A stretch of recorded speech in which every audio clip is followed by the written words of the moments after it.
Mga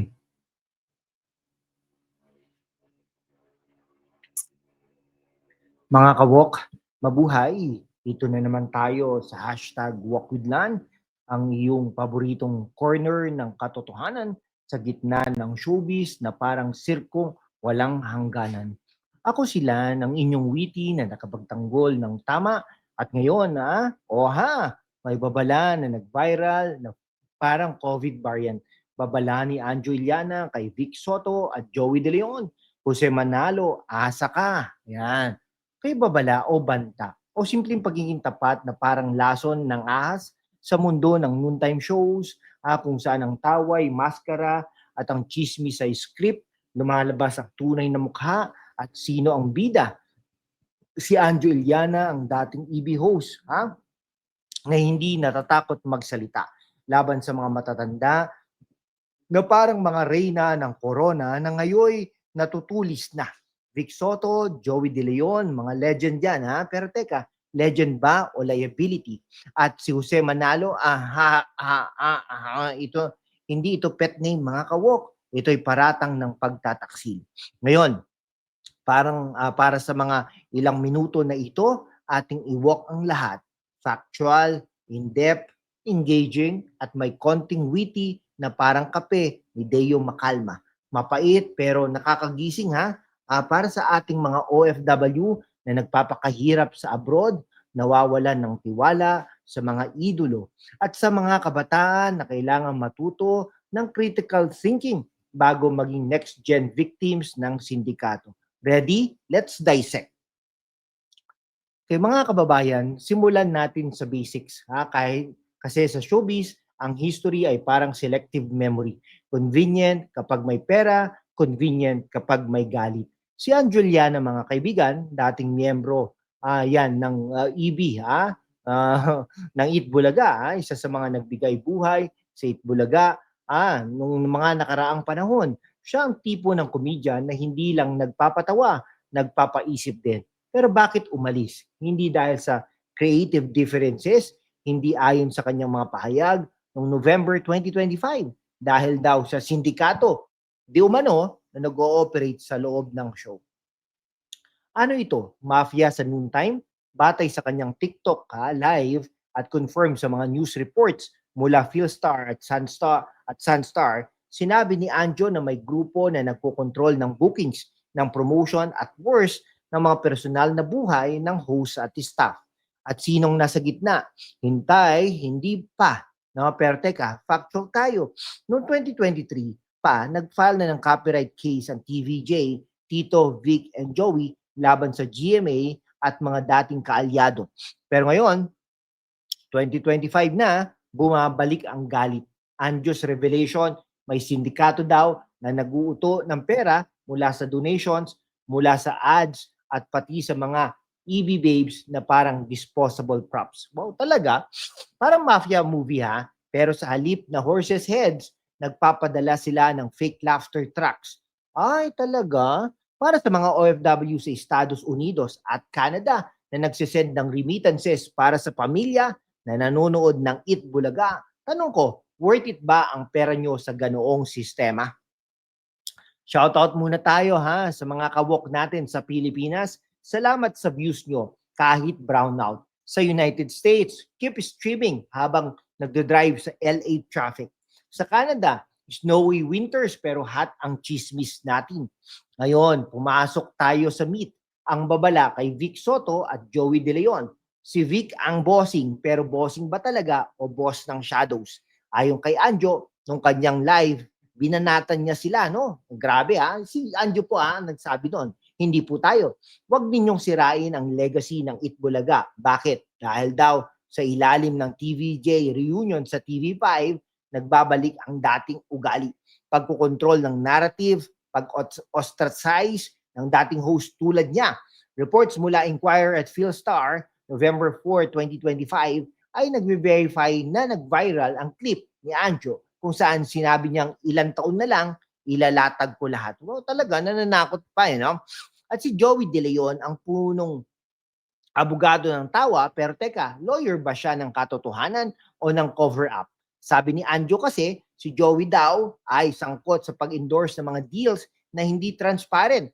Di umano, lalo na sa mga sponsorships na dapat para sa charity. Hindi naman, parang ang hirap naman paniwalaan, no? Parang si Joey ay ang Pinocchio ng showbiz. Ilong niya hindi lumalaki, pero ang lies niya tumataas tulad ng ratings. Di umano. Okay, ha? Sa konteksto ng Philippine media, ito'y hindi bagong kwento, mga kaibigan. Tulad ng mga expose ni Deo Macalma sa DZRH, kung saan inilalahad ang corruption sa entertainment bilang microcosm ng lipunan. Para sa mga kabataan, ito'y lesson sa gaslighting. Paano ba ginagamit ng mga matatanda ang legacy para i-silence ang critics? At para sa mga OFW sa Saudi Arabia at Australia na malayo sa chismis pero affected sa cultural exports natin, ha? Tanong natin, dapat ba nating i-boycott ang Itbulaga hanggang sa transparency? Depende po yan. Personal po yun, no? Shout out po sa Saudi Arabia, habang nag-overtime kayo, iniisip nyo ba ito? Australia, beach vibes, pero deep talks dito. Italy, pizza at pasta, pero huwag kalimutan ang spice ng katotohanan. Ang highlight, ha, Jose Manalo, asa ka. Anong ibig sabihin ng sa Tagalog? Ay hindi lamang reptile, ito'y simbolo ng pagtataksil, ng pag-atake mula sa likod. At ngayon kay Anjo, ha, sa kanyang latest rant, Reddit threads at YouTube clips mula 20 hours ago. No, si Jose ay nakusahan ng panghaharas sa isang EB babe. Di umano, ha? Hindi ba ang asawa niya ngayon, EB babe? Di ba? So Margin, ha? Nag-viral ang claim na inahas niya. Hindi literal na bite, ha? Pero emotional at professional harassment, tulad ng pagdidistract ng opportunities at pag-spread ng rumors. Talaga, totoo ba yun? Di man, ito po ay, bakit siya? Dahil daw, Susi ay isang enforcer ng syndicate. Ang taong nagpapakita ng mukha ng innocence, si Mr. Shy Guy, pero sa likod, nag-uuto ng power plays. Si Jose ay parang ang sidekick na sa superhero movie, pero kontrabida edition. Shy daw siya. Pero ang shyness niya, selective lang kapag may camera. Anjo's words, galit na galit ako kay Jose at Alan Kay at pinagbabantaan pa ang buong TVJ. Ayon sa mga sources tulad ng MSN at Sunstar, ito'y bahagi ng mas malaking pattern ng toxicity sa noontime shows. Harassment cases na hindi na-address katulad ng #MeToo, moments na natabunan ng ads. Para sa mga youth, ha, ito'y wake-up call sa consent at boundaries, lalo na sa industriyang built as a fan facade, no? Kung si Jose ay di maglagay na tayo ng mongoose sa EV set. Para sa mga OFW na nagpapakita ng resilience abroad, ito'y reminder, huwag hayaang ang mga ahas sa bahay ay kumain ng legacy natin. Shout out mga kaibigan sa Japan, anime fans kayo, pero real-time drama ito. Malaysia, nasi lemak at chismis, perfect combo. United Arab Emirates, desierto, heat, pero cooler heads here. Hong Kong, dim sum at deep dives, mga kaibigan. Mga kawok, bakit tayo sa side ni Anjo? No? Hindi dahil sa galit, dahil sa facts. Siya ang whistleblower na hindi binabayaran ng sindikato. Hindi tulad ng iba na hindi ako takot, pero takot sa loss endorsements. Intellectual lens, sa teorya ng media ethics, tulad ng ginagawang socio-commentary ni Deo, ang katotohanan ay weapon laban sa oligarchy ng showbiz. No? Anjo's bravery. It mirrors ang mga laban ng ordinaryong Pinoy mula EDSA hanggang social media. Okay, isipin nyo, mga kabataan, kung kayo ang EB babe na inahas, ano ang gagawin nyo? At mga OFW na parang Anjo na lumayo sa toxic environment, proud ba kayo?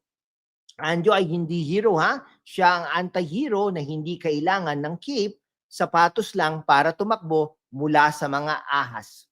Okay mga kawok, sa huli, ang babala ni Anjo ay hindi personal. Ito'y pambansa, no? Para sa Pilipinas na naghihirap sa fake news. Para sa mga OFW na nagbi-build ng dreams abroad, suportahan natin ang katotohanan. Mag-subscribe na sa #WalkWithLan, i-like, i-share at i-comment ang inyong take. Sumali sa YouTube membership, exclusive chats behind the scenes, at sama-sama nating panatilihin ang boses ng Malaya. Okay ha, shoutout finale, Pilipinas, you are the heart. United States at Canada, the strong arms, Saudi Arabia at Australia, the resilient legs, Italy, Japan, Malaysia, UAE, Hong Kong, ang global flavor ng ating laban. Salamat sa solid na support. Mga kababayan, sa gitna ng kasinungalingan, ang katotohanan ang unang dinudurog. Pero kasama kayo, mga kawok, kaya nating itindig ang tama. Sumali na sa aking YouTube membership. Sama-sama panatilihin nating malaya at walang takot ang boses natin para sa bayan. Salamat sa inyong solid na suporta. Mag-subscribe na sa hashtag #WalkWithLan, YouTube channel membership at maging bahagi ng ating masiglang laban, hashtag laban para sa katotohanan. Mabuhay ang Pilipinas.